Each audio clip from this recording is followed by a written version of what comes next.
Multiple inheritance नाम से लग रहा है कि एक क्लास एक से ज्यादा क्लासेस को इनहेरिट करेगी। मान लीजिए ये क्लास है ए और बी और ये क्लास सी, इन दोनों को इनहेरिट कर रही है, तो ये मल्टीपल इनहेरिटेंस हुआ। ना केवल 2, 3, 4, 5 जितनी क्लासेस को भी इनहेरिट करना चाहे, अगर एक ही क्लास एक से ज्यादा क्लासेस को इनहेरिट करती है तो मल्टीपल इनहेरिटेंस कहलाती है। तो इसमें क्या कोई प्रॉब्लम आ सकती है क्या? बिल्कुल आएगी। देखिए ये क्लास ए है, ठीक है, इसके अंदर कुछ फंक्शन है, कुछ एट्रीब्यूट्स हैं। ये क्लास बी है, ये इस ए क्लास को इनहेरिट कर रही है, और ये सी क्लास है, ये भी ए क्लास को इनहेरिट कर रही है। प्रॉब्लम क्या है कि इसके फंक्शंस और एट्रीब्यूट्स की कॉपी बी के पास है और इसके फंक्शंस एंड एट्रीब्यूट्स की कॉपी सी के पास भी है। अब ये डी क्लास इन दोनों को इनहेरिट कर रही है, ठीक है। तो इस डी के पास इसके 2 कॉपीज हो गई, क्योंकि एक तो इसके थ्रू आ रही है, बी इनहेरिट कर रहा है ए को, और एक कॉपी इससे आ रही है थ्रू सी। जब ये डी क्लास किसी फंक्शन को एक्सेस करेगी जो ए क्लास का है, तो वो किसके थ्रू एक्सेस करेगी? बी के थ्रू एक्सेस करेगी या सी के थ्रू? ये डायमंड प्रॉब्लम कहलाती है, और उसके लिए प्रोग्राम है। ये देखिए, ये क्लास है रेक्ट, ठीक है, इसके अंदर कुछ फंक्शन एट्रीब्यूट है। ये क्लास है ट्रायंगल, इसके अंदर भी कुछ फंक्शन एट्रीब्यूट है। ये एक एवरेज क्लास है जो इन दोनों को, रेक्ट क्लास को और ट्रायंगल क्लास को इनहेरिट कर रही है, यानी मल्टीपल इनहेरिटेंस कर रही है। ये इसका पैरामीटराइज्ड कंस्ट्रक्टर है, किसका? एवरेज क्लास का, और ये इसका एक फंक्शन है। अपन तो इस प्रोग्राम को समझने के लिए मेन फंक्शन पाए जाते हैं। गौर से देखिए, आपने एक ऑब्जेक्ट बनाया आर नाम का, किस क्लास का? एवरेज का। तो कंट्रोल एवरेज वाले क्लास पे आएगा। यहां पे कंपाइलर ने नोट किया कि ये 2 क्लासेस को इनहेरिट कर रहा है, रेक्ट एंड ट्रायंगल को।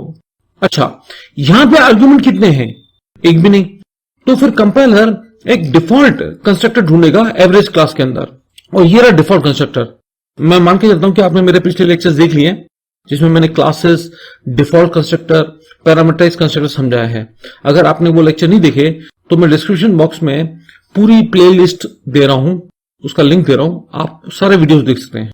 क्योंकि इधर कोई आर्ग्यूमेंट्स नहीं है, तो कंपाइलर एक डिफॉल्ट कंस्ट्रक्टर ढूंढेगा और उसको वो मिल जाएगा इसके बॉडी के अंदर, वो उसको इन्वोक करेगा, यानी ये एग्जीक्यूट होगा। इसके अंदर आप क्या कर रहे हो? आप कह रहे हो कंपाइलर कि आप सबसे पहले रेक्ट क्लास का डिफॉल्ट कंस्ट्रक्टर कॉल करके आओ। तो कंट्रोल यहां जंप करेगा रेक्ट क्लास पे। इसके डिफॉल्ट कंस्ट्रक्टर पे आपने लेंथ एंड ब्रेड्थ दोनों एट्रीब्यूट्स की वैल्यू 8 और 5 कर दी।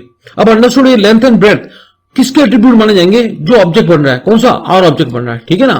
तो आपका ये जो डिफॉल्ट कंस्ट्रक्टर रेक्ट क्लास का रन हुआ, और ये default values length and breadth attributes को असाइन होगी 8 और 5। रेक्ट क्लास के डिफॉल्ट कंस्ट्रक्टर रन करके कंट्रोल यहां आएगा। यहां पे कहा जा रहा है कि आप डिफॉल्ट कंस्ट्रक्टर कॉल करो, किसका? ट्रायंगल क्लास का। कंट्रोल इधर आएगा, ये डिफॉल्ट कंस्ट्रक्टर कॉल होगा। बेस एंड हाइट एट्रीब्यूट की वैल्यू 17 और 13 कर दी जाएगी। ये कोई भी डिफॉल्ट वैल्यूज है, ठीक है, आप कुछ भी वैल्यूज डाल देना। तो ये बेस एंड हाइट भी किसके एट्रीब्यूट माने जाएंगे? इस ऑब्जेक्ट के, किसके? आर के। उसके बाद कंट्रोल यहां आएगा। पी, क्यू एंड आर, ये 3 एट्रीब्यूट्स हैं, अगेन आर ऑब्जेक्ट के, उनकी डिफॉल्ट वैल्यूज ले ली गई 11, 9 और 5, कुछ भी, ठीक है। यानी अब तक क्या हुआ? आपका ये लेंथ एंड ब्रेड्थ की डिफॉल्ट वैल्यूज अलॉट हो गई, आपकी ये बेस और हाइट की भी डिफॉल्ट वैल्यू अलॉट हो गई, और ये एवरेज निकालने की खातिर P, Q and R 3 attributes की वैल्यू डिफॉल्ट असाइन हो गई। यानी ये प्रोग्राम कर क्या रहा है?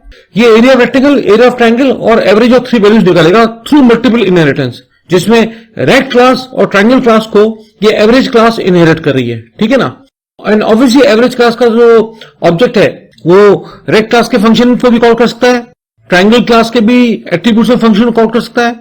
यानी ये एवरेज क्लास का ऑब्जेक्ट एवरेज भी कैलकुलेट कर सकता है, एरिया ऑफ रेक्टेंगल भी निकाल सकता है, एंड एरिया ऑफ ट्रायंगल भी कैलकुलेट कर सकता है। ये बेनिफिट है मल्टीपल इनहेरिटेंस का, राइट। ये वैल्यू असाइन होने के बाद कर्सर यहां आएगा मेन फंक्शन में। Area of rectangle is R का रेक्ट एरिया फंक्शन कॉल करो, कंट्रोल इधर आएगा। सेल्फ का लेंथ और ब्रेड्थ का मल्टीप्लिकेशन करके उस रिजल्ट को यहां भेज दो, यानी 8 और 5 का जो मल्टीप्लिकेशन होगा उसका रिजल्ट यानी 40 यहां डिस्प्ले हो जाएगा।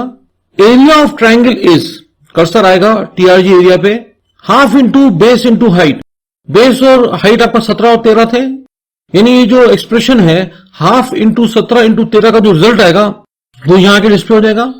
Average of 3 values is, cursor यहां आएगा एवीजी वैल्यू पे, और ये आपका रिटर्न करेगा पी, क्यू एंड आर का जोड़ के डिवाइड बाय 3। एवरेज होता है P plus Q plus R divide by 3 values का।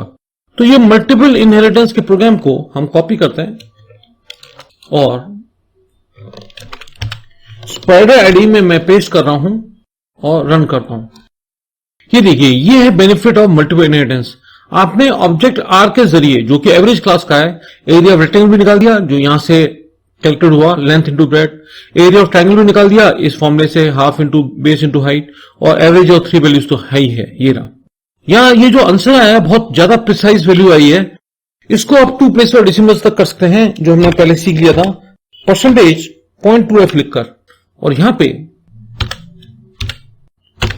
ये आपने कॉमा हटा के परसेंटेज साइन लगा दिया कि देखिए 8.33 2 प्लेस और डेसिमल्स तक।